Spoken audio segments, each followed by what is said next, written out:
السلام علیکم ورحمۃ اللہ وبرکاتہ۔ بہت سے بھائی یہ سوال کرتے ہیں کہ نئے سال کا جشن منانا اور مبارکباد دینا کیسا ہے۔ تو گزارش یہ ہے کہ یہ سال جس کے بارے میں سوال کیا جا رہا ہے یہ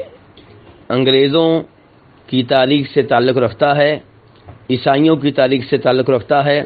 جناب عیسیٰ علیہ السلام کی ولادت سے تعلق رکھتا ہے۔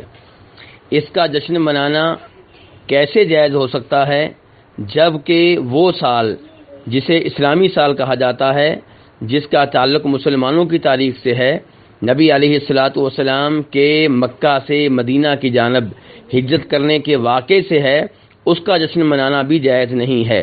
کیونکہ یہ چیز نبی علیہ السلام سے ثابت نہیں ہے، آپ کے صحابہ کرام سے ثابت نہیں ہے،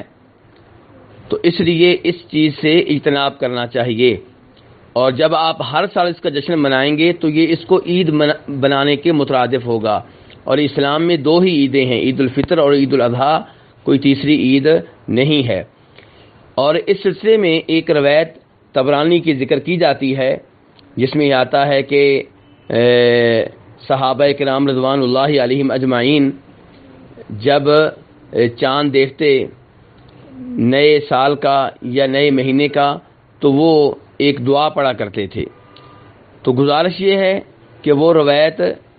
ثابت نہیں ہے، اسی لیے شیخ البانی رحمہ اللہ نے اسے ضعیف قرار دیا ہے اور اس روایت کو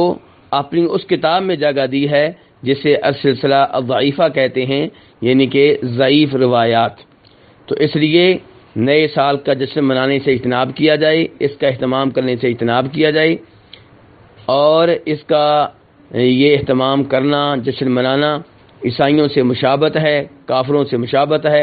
اور نبی علیہ السلام کا فرمان ہے، ابو داؤد شریف کی حدیث ہے، من تشبہ بقوم فہو منہم، جو کسی قوم کی مشابہت کرے وہ انہی میں سے ہے۔